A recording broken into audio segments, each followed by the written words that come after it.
Nosso tempo. Agora mesmo no estúdio, Carolina Coral. Saúde os telespectadores da Freedom.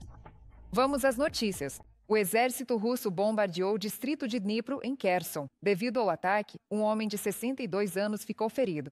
Segundo a administração militar regional de Kherson, ele sofreu um trauma por explosão de mina e ferimentos de estilhaços na cabeça.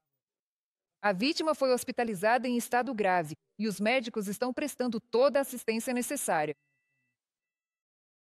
2 pessoas morreram e outras 3 ficaram feridas em decorrência do ataque russo à região de Odessa. Uma das vítimas foi hospitalizada em estado grave. Os russos atacaram um estacionamento de caminhões. A informação foi divulgada pelo Serviço Estatal de Emergências da Ucrânia. O incêndio começou no local. Os bombeiros conseguiram apagá-lo rapidamente. Neste momento, o processo de identificação das vítimas continua. Na noite de 2 de novembro, o exército russo atacou Zaporizhzhia. Uma área residencial foi atingida pelo fogo. Como resultado do ataque, 3 pessoas ficaram feridas. Uma casa de 2 andares foi parcialmente destruída e mais de 70 casas foram danificadas. Também foi atacada uma instalação de infraestrutura urbana e uma linha de transmissão de energia foi danificada. Cerca de 60 mil consumidores ficaram sem eletricidade. Confira em nossa reportagem as consequências desse ataque. Os militares russos atacaram Zaporizhzhia por volta das 2 horas da manhã. Os moradores locais lembram, primeiro houve uma explosão forte, depois uma onda de choque atingiu as casas. Eu nem consegui pensar que aquilo poderia ser o fim. Nem tive tempo de sentir medo. Na rua ao lado, em outubro, teve um ataque. Pessoas ficaram feridas. Essa região foi alvo de bombardeio russo há menos de um mês. Depois disso, os moradores locais passaram a acompanhar atentamente os alertas de ataque aéreo e a prestar atenção em qualquer explosão. Anunciaram perigo de míssil, e quase imediatamente apareceu um clarão nas janelas, mesmo com blackout. E uma vibração muito assustadora. A casa inteira tremeu, os móveis, as portas. Parecia que ela ia levantar voo. A explosão destruiu metade de uma das casas, arrancou os telhados e quebrou as janelas de dezenas de casas vizinhas. As paredes estão rachadas, o telhado precisa de reparo, mas até que demos sorte, diz Okizana. Tivemos sorte. Nossa casa ficou com rachaduras. As telhas do telhado levantaram. Quase arrancou as portas das dobradiças. Os vizinhos tiveram mais destruição. As janelas deles foram quebradas. O carro foi danificado. O portão emperrou. Durante a noite, ajudaram a gente a sair do quintal, porque ninguém sabia o que poderia acontecer depois. Os russos bombardearam a cidade com sistemas de lançamento múltiplo de foguetes, segundo os especialistas. Agora, equipes de resgate e serviços públicos estão trabalhando no local dos bombardeios, removem os destroços, restauram as linhas de energia elétrica e ajudam os moradores a cobrir telhados e janelas quebradas. Oleg Pritkin, Boris Yakovenko de Zaporizhzhia para o canal Freedom TV. Toda a região de Donetsk ficou sem energia devido aos ataques russos às redes elétricas. E conforme relatou Vadim Filakin, chefe da administração militar regional, cortes de energia emergenciais começaram devido a danos na infraestrutura energética. Os especialistas já estão trabalhando naturalmente para eliminar as consequências do acidente. O fornecimento de energia será restabelecido assim que for possível, destacou Filakin. A Rússia atacou a região de Chernihiv com drones. Um homem de 47 anos ficou ferido lá. A casa dele pegou fogo, conforme informou a Polícia Nacional da Ucrânia. Além disso, casas de moradores locais também foram danificadas na região. Pela segunda vez nos últimos 2 dias, drones Shahed russos atacaram Novgorod-Seversk. 4 casas residenciais, construções de uso doméstico e carros foram danificados. Os policiais estão documentando as consequências do ataque e coletando provas dos crimes de guerra dos ocupantes. A Rússia lançou contra a Ucrânia 2 mísseis balísticos Iskander-M79 drones. Os ataques vieram das direções de Kursk-Milerovo, Oriol e Primorsko-Akharsk. Isso foi informado pelas Forças Aéreas das Forças Armadas da Ucrânia. A defesa do ataque foi realizada pela aviação, tropas de mísseis antiaéreos, unidades de guerra eletrônica e sistemas de drones, além de grupos móveis de fogo das Forças de Defesa da Ucrânia. Segundo dados preliminares, a defesa antiaérea derrubou ou neutralizou 67 drones. Foi registrado o impacto de um míssil balístico e de 12 drones de ataque em 6 locais, além da queda de drones abatidos em 2 locais. As forças de defesa da Ucrânia não permitem que os russos avancem em direção a Konstantinovka. Segundo o porta-voz do 11º Corpo do Exército das Forças Armadas da Ucrânia, Dmitry Zaporozhets, as tropas ucranianas controlam o povoado de Stupochi, destruído pela Rússia, e estão ativamente destruindo o inimigo. Zaporozhets destacou que os invasores provavelmente concentrarão seus esforços em Konstantinovka, utilizando equipamentos, reservas e também continuarão o avanço na direção de Pokrovsk. Ele também informou que os russos estão utilizando ativamente a aviação tática, usando bombas aéreas para destruir a cidade. Estamos destruindo ativamente o inimigo e não permitimos que ele avance em direção a Konstantinovka, embora seja provável que o inimigo concentre seus próximos esforços justamente nessa direção, especialmente utilizando suas reservas mais poderosas. Houve um período em que se formou o chamado saliente de Dobropoli. Durante cerca de um mês, o inimigo concentrou esforços para usar justamente a aviação tática, lançando bombas aéreas guiadas, KABS, naquela área. No entanto, depois que as forças armadas da Ucrânia conseguiram eliminar o saliente junto com os ocupantes russos, o inimigo voltou a concentrar seus esforços no uso de KABS contra a cidade de Konstantinovka. Dmitry Zaporozhets, porta-voz do 11º Corpo do Exército das Forças Armadas da Ucrânia, ao vivo no Maratona. Investidores estrangeiros estão investindo ativamente em empresas ucranianas que desenvolvem drones e tecnologias de defesa.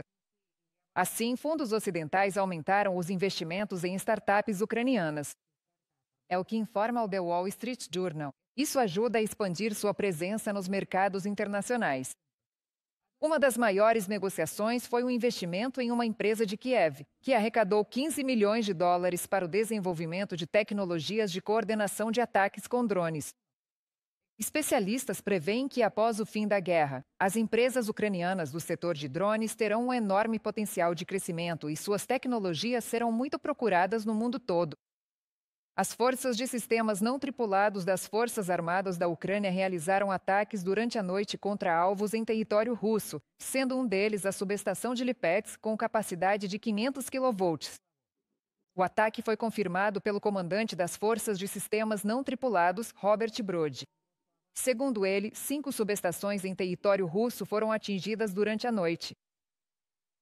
O SBU realizou uma série de ataques precisos em territórios temporariamente ocupados. Foram atingidos locais de concentração de equipamentos russos, utilizados para logística e distribuição das forças de ocupação, assim como locais de posicionamento do efetivo do exército russo.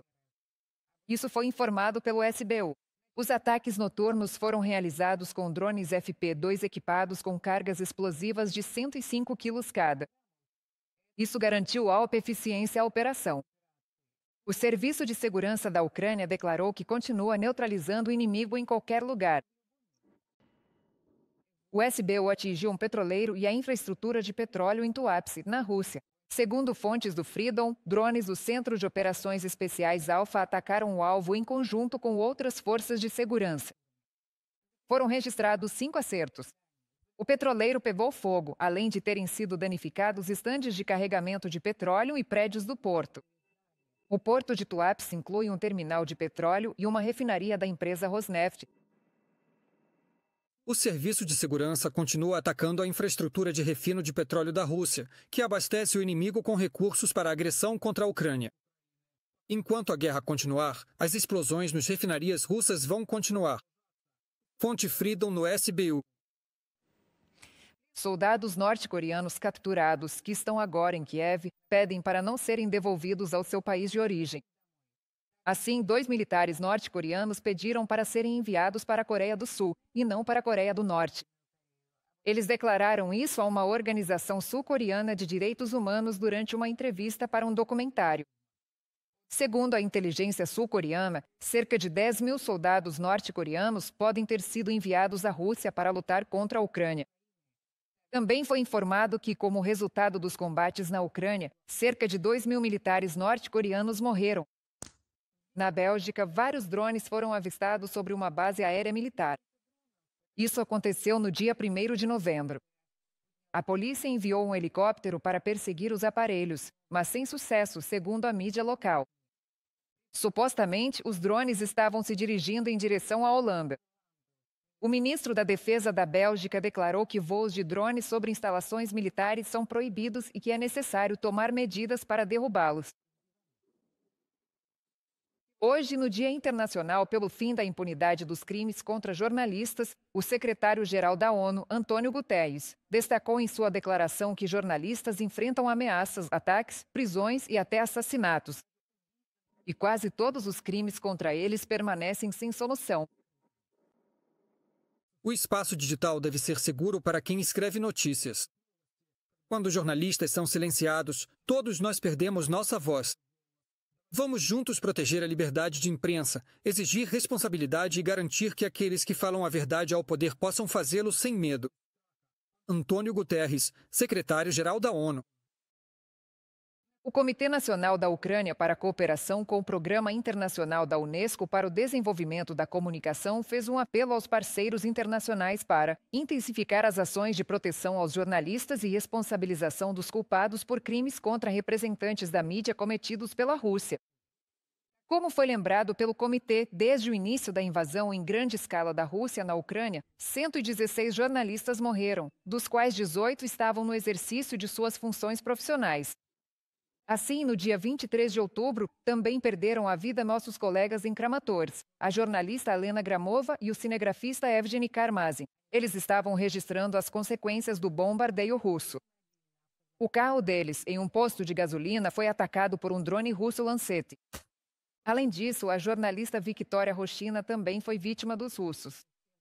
Ela desapareceu em agosto de 2023 durante uma viagem em território temporariamente ocupado pela Rússia. Em abril de 2024, a Federação Russa confirmou pela primeira vez que a mantinha ilegalmente detida, após o que o pai de Victoria recebeu uma mensagem sobre sua morte.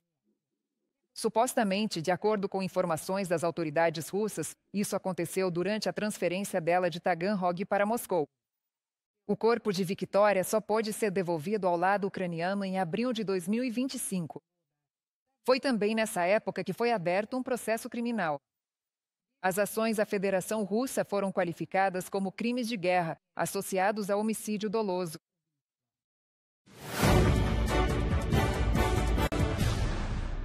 Vamos discutir o próximo tema com mais detalhes. A Turquia está pronta para voltar a ser mediadora nas negociações de paz entre a Ucrânia e a Rússia. Quem afirmou isso foi o ministro das Relações Exteriores da Turquia, Hakan Fidan. Segundo ele, Ankara pode sediar já a quarta rodada, assim como um possível encontro de líderes em Istambul. Fidan destacou que a Turquia continuará apoiando os esforços diplomáticos para alcançar a paz e está pronta para oferecer seu território para negociações diretas entre Kiev e Moscou. 3 rodadas de negociações entre as delegações da Rússia e da Ucrânia em Istambul trouxeram resultados concretos, em especial a troca de prisioneiros e a retomada do diálogo direto entre as partes. Acreditamos sinceramente que a diplomacia continua sendo o único caminho para uma resolução pacífica da guerra na Ucrânia. Hakan Fidan, ministro das Relações Exteriores da Turquia, durante seu discurso no TRT World Forum.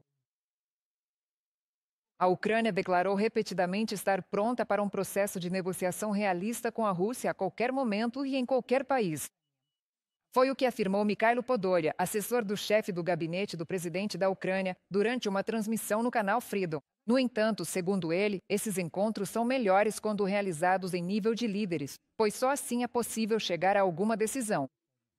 Já a Rússia, como regra, envia apenas delegações fictícias para as negociações, diz ele. A plataforma de negociações na Turquia permitiu resolver algumas questões humanitárias. Estamos falando de aumentar o volume, por exemplo, de troca de prisioneiros, troca de corpos e assim por diante. Mas não houve nenhum avanço significativo. Mas, mesmo assim, a Turquia está sempre realmente pronta para atuar como um organizador forte, um grande agente logístico. Isso é muito bom, né? Quer dizer, a Turquia está interessada, levando em conta seu interesse básico em garantir a paz na região, já que seus interesses estão ligados à área do Mar Negro. Sem dúvida, a Turquia está pronta a qualquer momento para organizar o processo de negociação da forma mais rápida e eficiente possível. Outra questão, só para reforçar, vamos resumir aqui, a Rússia não está pronta, primeiro, para um processo real de negociação, segundo, para parar a guerra e terceiro, digamos assim, para que Putin pare de viver nessa realidade doentia em que ele está mergulhado e na qual ele tem um amor doentio por violência em massa. Negociações com a Rússia só são possíveis quando o ditador russo Putin mudar sua posição e estiver pronto para a paz. Foi o que declarou o porta-voz do Ministério das Relações Exteriores da Ucrânia, Georgy Tykhy. Ele destacou que a delegação russa só envia para as reuniões funcionários de baixo escalão, sem as devidas autorizações, que continuam a impor ultimatos. Anteriormente, o vice-chefe do Ministério das Relações Exteriores da Rússia, Mikhail Galuzin, declarou que Moscou está pronta para retomar as negociações, acusando a Ucrânia de se recusar ao diálogo. Neste ano, a delegação ucraniana foi a Istambul várias vezes para negociações diretas com os russos. Infelizmente, nossos representantes encontraram lá um grupo de pessoas de baixo escalão que apresentavam os mesmos ultimatos e não tinham autoridade para resolver os problemas. A razão é simples. Putin não busca a paz, ele procura maneiras de continuar a guerra. Diga ao seu chefe para acabar com a guerra. Quando ele estiver pronto, poderemos realizar um encontro entre os líderes e chegar a um acordo sobre o cessar-fogo. Georgy Tykhy, porta-voz do Ministério das Relações Exteriores da Ucrânia, na rede social X. A Ucrânia e seus aliados estão desenvolvendo juntos um plano de paz. Será um documento único. Não existem planos alternativos de países individuais. Foi o que declarou o chefe do gabinete do presidente da Ucrânia, Andriy Yermak. E, segundo ele, há discussões em andamento, mas todos os parceiros estão em comunicação constante. O documento levará em conta os interesses da Ucrânia, destacou Yermak. Não se trata de uma competição de iniciativas. Trata-se de buscar sinergia entre a Ucrânia, a UE, os Estados Unidos e outros parceiros. Claro, a participação dos Estados Unidos é fundamental. Presidentes e líderes europeus concordam que qualquer negociação deve começar com um cessar-fogo e com base na linha de contato atual. Todos os parceiros acreditam que, para o trabalho bem-sucedido dos diplomatas, o fogo deve ser interrompido. Valorizamos muito a liderança do presidente Trump como pacificador e acreditamos que é justamente ele quem pode ajudar a Ucrânia a alcançar uma paz justa, duradoura e respaldada por garantias de segurança confiáveis. Andriy Yermak, chefe do gabinete do presidente da Ucrânia, em comentário ao RBC Ucrânia. Inscreva-se no nosso canal UATV Português e mantenha-se atualizado com os eventos mais importantes, as principais notícias da Ucrânia e do mundo, análises profundas, reportagens exclusivas e entrevistas. Tudo ao alcance da sua mão em nosso canal. Junte-se à nossa comunidade de espectadores e mantenha-se conectado.